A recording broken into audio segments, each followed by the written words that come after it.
Video की शुरुआत में सबसे पहले आपके सामने अपने देश की एक बड़ी खबर रखूंगा जो ईद उल अजहा से जुड़ी हुई है। उसके बाद मिडिल ईस्ट से कुछ बड़े अपडेट आ रहे हैं, वो भी आपके सामने रखे जाएंगे। वीडियो को शेयर भी कीजिएगा क्योंकि ये जो खबर मैं आपको पहले बताने जा रहा हूं ये तमाम मुसलमानों के लिए है।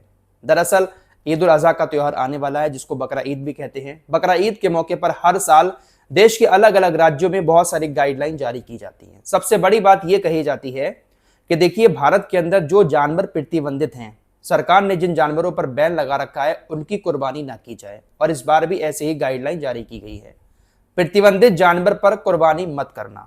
दूसरी बात, खुले में कुर्बानी ना की जाए।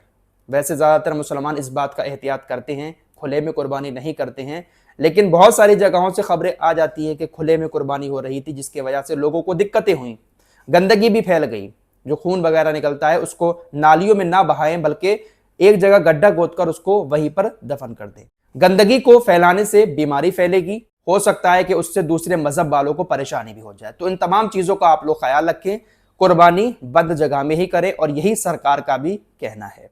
तीसरी और सबसे बड़ी बात, जब जानवर की कुर्बानी हो रही हो उस वक्त उसका फोटो खींचकर वीडियो बनाकर सोशल मीडिया पर बिल्कुल भी पोस्ट ना करें। नमाज की बात कर लेते हैं।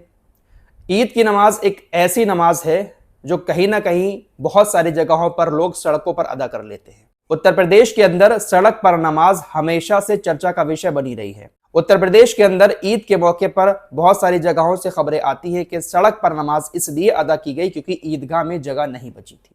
इस बात को लेकर उत्तर प्रदेश के मुख्यमंत्री योगी आदित्यनाथ ने अभी 2 दिन पहले एक बड़ा बयान दिया है। उन्होंने कहा कि सड़कों पर नमाज अदा नहीं की जाएगी। अगर लोग ज्यादा हैं तो शिफ्ट में नमाज पढ़ लें, एक जमात के साथ नमाज पढ़ने कुछ लोग, बाकी दूसरी जमात के साथ कुछ और लोग नमाज पढ़ने, लेकिन सड़कों पर नमाज अदा नहीं की जाएगी। योगी आदित्यनाथ कहते हैं कि नमाज पढ़नी है तो जो जगह तय की हुई है वहीं पर पढ़िए, संख्या ज्यादा है तो शिफ्ट में पढ़िए। हम नमाज नहीं रोकेंगे लेकिन सड़क पर अराजकता नहीं होने देंगे।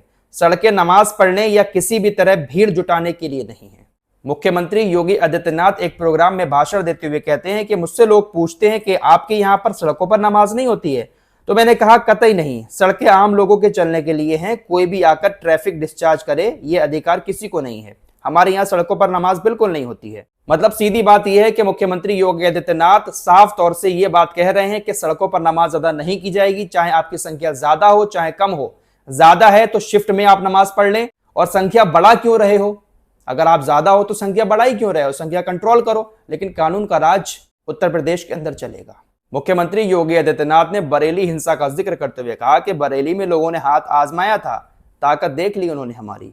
मुख्यमंत्री योगी आदित्यनाथ के इस बयान पर अलग अलग नेताओं की अलग अलग प्रतिक्रिया भी आ रही है। कुछ लोग इस बयान को सही बता रहे हैं तो कुछ लोग इसको कहीं ना कहीं जबरदस्ती मुसलमानों को दबाने की कोशिश बता रहे हैं। फिलहाल मैं तमाम मुसलमानों से यही कहूंगा कि आप सभी लोग अपना ख्याल रखें और बहुत सादगी के साथ ईद उल अजहा का त्यौहार मनाएं। मिडिल ईस्ट की तरफ चलते हैं। कल आपको मैंने खबर दी थी कि अमेरिका ईरान के ऊपर हमला करने ही वाला था कि अरबी देश बीच में आ गए। अमेरिका के राष्ट्रपति डोनाल्ड ट्रंप ने बाकायदा लंबा चौड़ा पोस्ट करके इस बात का दावा किया था कि कल मंगलवार को ईरान के ऊपर अमेरिका हमला करने वाला था। तैयारी पूरी हो चुकी थी। कतर, सऊदी अरब और यूएई बीच में आ गए। इनके नेताओं ने हमें फोन किया और कहा कि ईरान को एक मौका और दे दो बातचीत का, हो सकता है कि ईरान बातचीत कर ले, अभी हमला मत करो। ये बड़ा दावा डोनाल्ड ट्रंप की तरफ से किया गया। लेकिन दोस्तों, शाम होते होते इन तमाम देशों की तरफ से डोनाल्ड ट्रंप के इस दावे को खारिज कर दिया गया। तमाम देशों ने कहा कि ना तो हमसे शुरुआत में जब ईरान के ऊपर हमला हुआ था तब पूछा गया था कि हम हमला करने जा रहे हैं, और ना ही अब हमें इस बात की जानकारी दी गई डोनाल्ड ट्रंप की तरफ से कि हम ईरान के ऊपर हमला कर रहे हैं। हमने अमेरिका को नहीं रोका है और ना ही अमेरिका ने हमें बताया है कि वो ईरान के ऊपर हमला करने वाला है। तो बेवजह डोनाल्ड ट्रंप इस तरह से दुनिया को यह दिखाने की कोशिश कर रहे हैं कि देखिए, मैं तो ताकतवर हूं, मैं तो हमला करना चाहता हूं, लेकिन लोग मुझे हमला करने नहीं दे रहे हैं। लेकिन सच्चाई यह है कि पूरी तरह से पंगु बन चुके हैं। डोनाल्ड ट्रंप इस हालत में नहीं है कि वो दोबारा से हमला कर सके, इसलिए बहाने ढूंढ रहे हैं। लगातार रोजाना ट्रंप की तरफ से धमकियां दी जाती हैं कि अगर परमाणु समझौता नहीं होता है तो खतरनाक हमला होगा। सीज फायर के दौरान दसियों बार ये बात डोनाल्ड ट्रंप बोल चुके हैं, लेकिन कहां है वो धमकी वाला रिएक्शन? खतरनाक हमला करके तबाह कर देंगे, ये होगा वो होगा। रोजाना इस तरह की बातें डोनाल्ड ट्रंप की तरफ से की जा रही हैं, लेकिन उखाड़ क्या रहे हैं आप सभी लोग देख रहे हैं। चाइना को लेकर दावा किया कि चाइना के राष्ट्रपति शी जिनपिंग ने मुझे यकीन दिलाया है कि चीन ईरान को हथियार नहीं भेजेगा। अमेरिका लगातार चाइना के ऊपर आरोप लगा रहा है कि चाइना बहुत सारे हथियार ईरान को दे रहा है। तो कहा कि देखिए, मैं दौरे पर गया था चाइना के, मुझे यकीन दिलाया है वहां के राष्ट्रपति ने कि मैं हथियार नहीं दूंगा अब ईरान को। साथ ही साथ उन्होंने ये भी कहा कि ईरान स्टेट ऑफ हॉर्मुज को जल्द से जल्द खोलेगा, हम उसमें आपका साथ देंगे। यह बयान सिर्फ डोनाल्ड ट्रंप का है, चाइना की तरफ से इस मामले पर कोई भी ऑफिशियली बयान नहीं आया है। वैसे खबर नाटो को लेकर आ रही है कि नाटो हो सकता है कि स्टेट ऑफ हॉर्मुज खुलवाने, जहाजों को सुरक्षा देने मिडिल ईस्ट में आ जाए। ऐसी रिपोर्ट सामने आ रही है कि जुलाई तक अगर स्टेट ऑफ हॉर्मुज नहीं खुलता है तो हो सकता है कि नाटो के देश स्टेट ऑफ हॉर्मुज में अपने कुछ युद्धपोत भेज दें। हालांकि नाटो ईरान से लड़ाई करने अपने युद्धपोत नहीं उतारेगा, बस जहाज जो नाटो देशों के आ रहे हैं उसको सुरक्षा देने के लिए नाटो जुलाई में भेज सकता है। दोस्तों, परसों मैंने आपको एक खबर दी थी कि ईरान के परमाणु ऊर्जा प्लांट पर ड्रोन अटैक हुआ। यूएई की तरफ से अब जांच पूरी कर ली गई है। यूएई ने बताया कि ये ड्रोन इराक के एरिया से आया था। इराक से 3 ड्रोन यूएई के परमाणु ऊर्जा प्लांट की तरफ आए, 2 को मार दिया गया था, एक ने वहां पर जनरेटर पर हिट किया जिसकी वजह से वहां पर नुकसान भी हुआ। हालांकि यूएई ने जांच करने के बाद भी जिम्मेदार किसी को नहीं ठहराया है, लेकिन हाँ, हो सकता है कि ये जो ड्रोन अटैक था ये ईरान के समर्थन वाले जो ग्रुप बैठे हुए हैं इराक के अंदर, उनकी तरफ से किया गया हो, क्योंकि ऐसी खबरें कई बार आ चुकी हैं कि इराक के अंदर जो समर्थन वाले ग्रुप हैं ईरान के, वो लगातार ड्रोन अटैक सीज फायर के दौरान कर रहे हैं। हालांकि यूएई ने किसी को जिम्मेदार नहीं ठहराया है। अमेरिका के उपराष्ट्रपति जेडी वेंस ने कहा कि देखिए, अगर ईरान परमाणु हथियार हासिल कर लेता है तो दुनिया के और भी देश परमाणु हथियार हासिल करने की कोशिश में लग जाएंगे। ईरान एक नई परमाणु हथियारों की होड़ में पहला कदम बढ़ा देगा, इसीलिए हम ईरान को परमाणु हथियार बनाने से रोक रहे हैं। ये लोग हजारों अपने पास परमाणु बम रख सकते हैं, लेकिन कोई और देश अपनी सुरक्षा के लिए अगर कुछ बना रहा है तो उनको बहुत ज्यादा बुरा लग रहा है। दोस्तों, आपकी स्क्रीन पर ये जो शख्स दिखाई दे रहे हैं, इनका नाम है महमूद अहमदी नेजाद। ये ईरान के पूर्व राष्ट्रपति हैं। फिलहाल ये इस वक्त ईरान के अंदर नजरबंद हैं। ईरान की आईआरजीसी ने इनको नजरबंद कर रखा है। शायद ये ईरान की आईआरजीसी के खिलाफ जा रहे थे, इसलिए इनको नजरबंद किया हुआ है।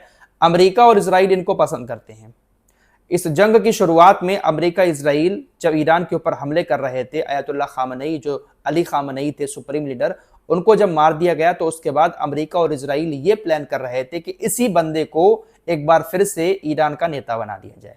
मोसाद के प्रमुख की तरफ से अब ये खुलासा किया गया है कि हम लोग ऐसा चाह रहे थे कि इस बंदे को ईरान की बागडोर दोबारा से सौंप दी जाए, ईरान के हम तमाम नेताओं को मार देंगे और ईरान की बागडोर फिर इसके हाथ में आ जाएगी। ये बंदा फिर हमारे मन मुताबिक काम करेगा। इसको जिस घर में नजरबंद किया हुआ था, इसी के अपने घर में नजरबंद किया है ईरान की आईआरजीसी ने। इजराइल और अमेरिका ने इसके घर पर हमला किया और हमला ऐसा किया ताकि इसका घर डैमेज हो जाए और ये वहां से निकलकर भाग जाए। लेकिन जो रिपोर्ट सामने आई है उसके मुताबिक अमेरिका और इजराइल ने जब इसके घर पर हमला किया तो उस हमले में ये घायल हो गया, जिसके बाद इसको एक बार फिर से किसी दूसरी जगह पर नजरबंद कर दिया गया। अमेरिका इजराइल चाह रहे थे कि सब नेताओं को खत्म करके हम इसको अपना नेता वहां पर चुन लें, क्योंकि मोसाद तो ईरान के अंदर एक्टिव पहले से ही था। मोसाद की मदद से इसको ईरान का नेता बना दिया जाता। लेकिन अमेरिका, इजराइल और मोसाद के सारे प्लान धरे के धरे रह गए। फिलहाल लेबनान के बॉर्डर से खबर आ रही है 19 लोगों की लेबनान के अंदर जान चली गई है। 45 दिन का सीज फायर बढ़ाया गया था, लेकिन सीज फायर के दौरान इजराइल ने हमले किए और 19 लोगों की लेबनान के अंदर जान चली गई है। तो सीज फायर हो या कुछ भी हो, इजराइल अपने से कमजोर लोगों के ऊपर हमले लगातार करता रहता है, लेकिन सीज फायर के दौरान हिम्मत नहीं हो रही है ईरान के ऊपर एक भी हमला करने की। इस रिपोर्ट में इतना ही। कुछ और खबरों के साथ फिर हाजिर होंगे। अपना ख्याल रखिएगा। अल्लाह हाफिज।